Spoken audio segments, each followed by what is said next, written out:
So, good afternoon to you, and welcome to this video on the topic of Atwood machine. So, आज का topic है Atwood machine. Atwood machine आपने school के paper में देखी होगी, लेकिन आपको नाम नहीं मालूम होगा कि इसको एटवुड मशीन बोलते हैं. दो सिचुएशन करेंगे हम, एक सिंपल और एक कॉम्प्लिकेटेड. तो देखिए, एटवुड मशीन मैकेनिक्स का हिस्सा है.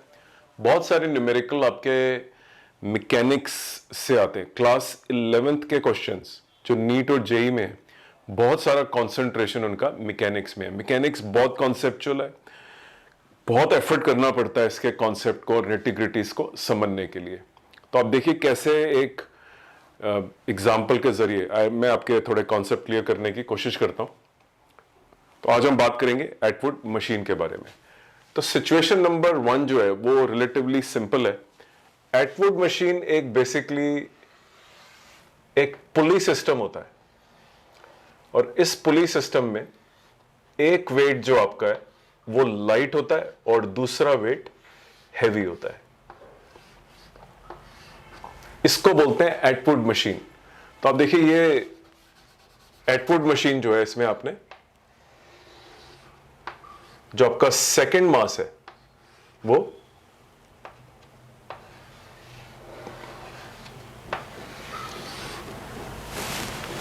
tension in the string.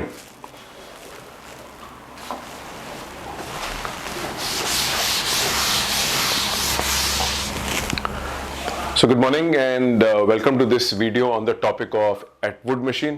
NEET और जेई के एग्जाम के अंदर सबसे इंपॉर्टेंट टॉपिक मैकेनिक्स है. क्लास 11 में मैकेनिक्स में आप देखेंगे डायनामिक्स 1 और डायनामिक्स 2 बोलते हैं. बहुत लंबा चैप्टर होता है, बहुत सारे क्वेश्चन नीट और जेई मेंस के एग्जाम के अंदर इस टॉपिक से आते हैं. आज हम बात करेंगे एटवुड मशीन की, जो बेसिकली एक मशीन होती है जो पुली होती है, और हम देखते हैं वो कैसी होती है. We will solve some numericals also on this. If you pick up this machine, this is the way it looks like. Okay, ये मशीन आपकी, इसमें आपकी एक फिक्स्ड पुली होती है और इसके एक साइड पे लाइट वेट होता है और दूसरी साइड पे, इसके साइड पे एक बड़ा मास होता है. तो अनइक्वल मास होते हैं. ये जो स्ट्रिंग है ये एज यूजुअल हम मासलेस लेंगे, इसका कोई मास नहीं है. और ये जो पुली है ये भी मासलेस है, और फ्रिक्शन भी पुली और स्ट्रिंग के बीच में 0 है. तो यहां जब पुली के ऊपर आपने स्ट्रिंग डाला है, वहां पे किसी भी तरह की फ्रिक्शन नहीं होगी. तो अब हम इसका फ्री बॉडी डायग्राम देखते हैं और कैलकुलेट करते हैं इसकी एक्सेलरेशन. तो देखिए, ये आपका मास m1 है और ये आपका मास m2 है. तो मास m1 की अगर हम बात करें, मास m1, देखिए m2 को मैंने ग्रेटर देन m1 ले रखा है. तो पुली का जो सिस्टम है एटवुड मशीन, जिसको हम बोलते हैं एटवुड मशीन, इसमें मास m2 और मास m1 के ऊपर कॉमन स्ट्रिंग है. अगर स्ट्रिंग सेम हो तो टेंशन सेम रखनी है. देखिए, इसके ऊपर मास के ऊपर ग्रेविटी लग रही है और इस तरफ इसको टेंशन पुल कर रही है अपवर्ड्स. तो इसकी एक्सेलरेशन आप a मान लीजिए. और इस मास का भी जब आप फ्री बॉडी डायग्राम बनाएंगे तो ये आपकी, ये नीचे की तरफ जा रहा है क्योंकि ये बड़ा मास है, ये नीचे की तरफ जा रहा है. तो ये m2g है और ये इसके ऊपर भी टेंशन T लग रही है और ये डाउनवर्ड जा रहा है A से. अगर मैं इसकी इक्वेशन लिखना चाहूं तो टेंशन माइनस अनबैलेंस्ड फोर्सेस हैं, tension minus m1g is equal to m1a. और अगर मैं इसकी बात करूं तो m2g minus tension is equal to m2a. अगर आप इन दो इक्वेशंस को देखेंगे और सॉल्व करने की कोशिश करेंगे, इन दोनों का ऐड कर दीजिए, आपकी टेंशन कट जाएगी और ये आपका आ जाएगा M2G minus M1G is equal to M1 plus M2A। तो देखिए एक्सेलरेशन जो है वो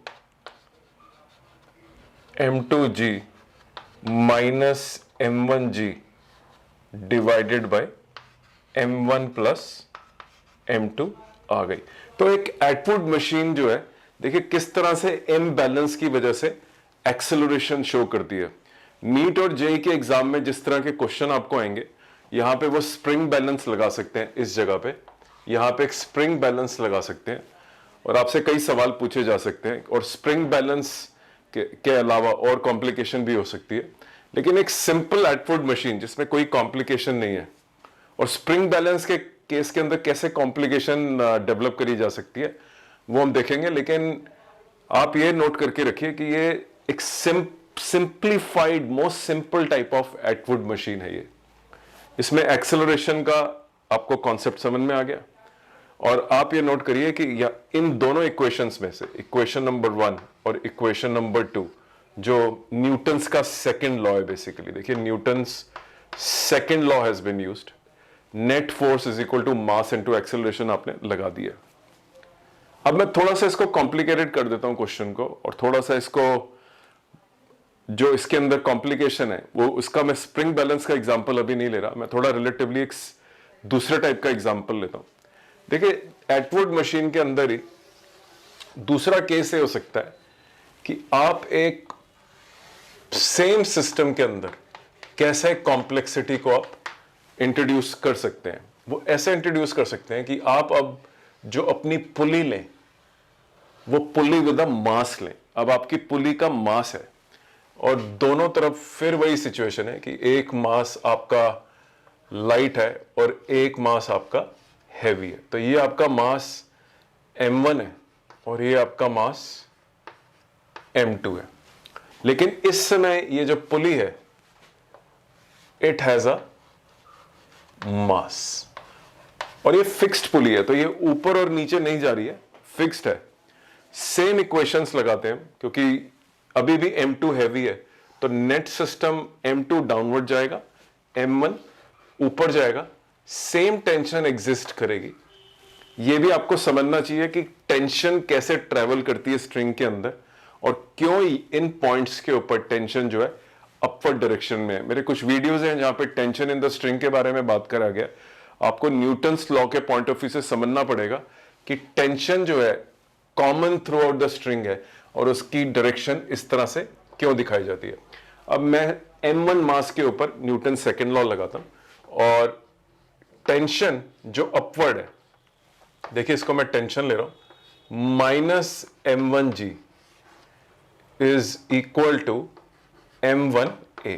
एक्सेलरेशन अपवर्ड्स है और ये मास डाउनवर्ड जा रहा है, तो इसके अंदर हम लगाएंगे M2G minus T is equal to M2A। ये आइडेंटिकल नजर आ रही है लेकिन इसमें ये गलत है।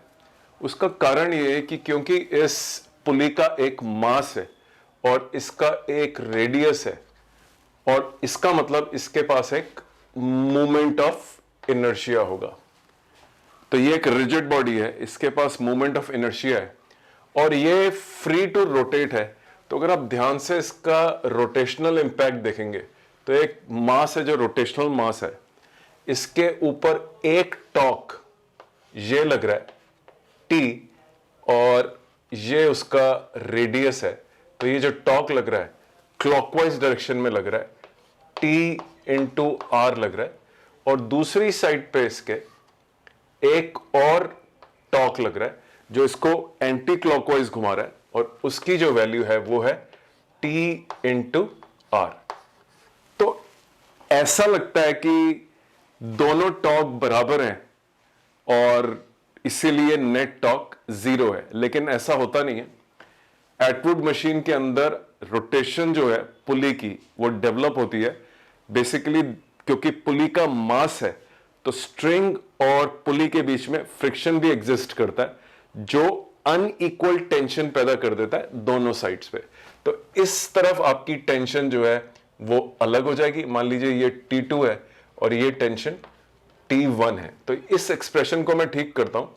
इस एक्सप्रेशन के अंदर जो टेंशन लगेगी वो T1 लगेगी, इस एक्सप्रेशन में जो टेंशन लगेगी वो T2 लगेगी। देखिए इम्बैलेंस है, तो पुली के ऊपर जो स्ट्रिंग जा रहा है उसके ऊपर जो टेंशन है, देखिए उल्टी डायरेक्शन में दिखा रहे हैं। पुली को टेंशन नीचे कर रही है लेकिन दोनों तरफ इम्बैलेंस्ड आ जाती है, और ये जो इम्बैलेंस है यही टॉर्क पैदा करता है। तो देखिए टॉर्क कैसे पैदा होगा, T2R minus T1R is equal to I alpha. तो एक इक्वेशन, दूसरी इक्वेशन और तीसरी इक्वेशन, तीन इक्वेशन तो ये हो गई आपकी। और देखिए जो ये यहां पे जो पुली रोटेट कर रही है, और पुली रोटेशन में आप नोट करिए सर्कुलर मोशन है, रिजिड बॉडी है, और अगर रिजिड बॉडी अगर घूम रही है because of torque, resultant torque लग रहा है, जो ये रिजल्टेंट टॉर्क लग रहा है, और बॉडी के ऊपर आप ध्यान से देखिए ये बॉडी जो है, जो स्ट्रिंग्स हैं वो एक लीनियर एक्सेलरेशन एग्जिबिट करते हैं ए। तो ये जो एंगुलर एक्सेलरेशन जो है और लीनियर एक्सेलरेशन के बीच में आप लिख सकते हैं a is equal to are alpha. तो अगर आप कोई पॉइंट कंसिडर करेंगे तो उसके ऊपर जो एक्सेलरेशन है और जो स्ट्रिंग की लीनियर एक्सेलरेशन है वो दोनों कोइंसाइड करती हैं, और a is equal to are alpha is your fourth equation. अब आप ये चार इक्वेशन को सॉल्व करिए, 1, 2, 3 एंड 4। इसमें अननोन्स क्या आपके, ये अननोन है, ये भी अननोन है, एक्सेलरेशन भी अननोन है, और अल्फा भी अननोन है। तो इस तरह की एटवुड मशीन जहां पे आपको इनबैलेंस ऑफ मास है लेकिन पुल्ली का मास है, यह भी आपको पता होना चाहिए कि इसको कैसे एड्रेस करना है। दोनों तरफ अब टेंशन अलग लगेगी, पुल्ली जो है उसके ऊपर नेट टॉर्क लगेगा। पुल्ली ऊपर नीचे एक्सेलरेशन इसलिए नहीं दिखाएगी क्योंकि पुल्ली फिक्स्ड है, इसलिए इसके ऊपर मास इनटू एक्सेलरेशन का एक्सप्रेशन लगाना फ्यूटाइल है। तो देखिए ये दो सिचुएशंस हैं जहां पे ये सिंपल एटवुड मशीन है, ये थोड़ी सी एटवुड मशीन कॉम्प्लिकेटेड है, इसके अंदर जो आपका मास ऑफ द पुली भी इंक्लूडेड हो जाता है। और यहां पे आपको समझ होनी चाहिए कि ऐसी सिचुएशंस में जहां पे mass of the pulley introduce हो जाता है, the tension on both the sides is imbalanced. So these are the type of questions you can expect on pulleys. Many pulley questions come where velocity is asked, where tension is asked, where acceleration is asked.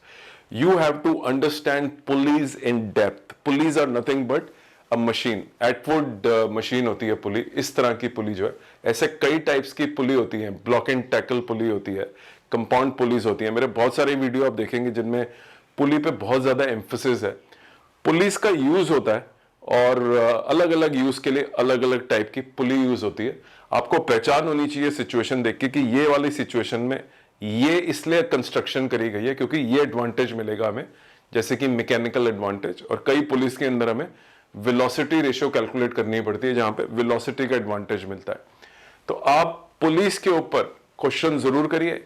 Mechanics JEE और NEET के अंदर एक बहुत बड़ा component है। बहुत सारे question 11th standard जो 60% ऑफ जेई और नीट है, बहुत सारे क्वेश्चन मैकेनिक्स के ऊपर होंगे। तो मैकेनिक्स से पूरा पेपर भरा होता है, और पुली और इस तरह की जो क्वेश्चंस हैं वो जरूर आती हैं आपके जेई और नीट के एग्जामिनेशन में। So I conduct live classes and my number is available on this video. If you like my video, you can sign up for my live classes and see some demo of my live classes and feel the reality of the live classes. And so my number is given, and thank you very much for watching this video and spending your precious time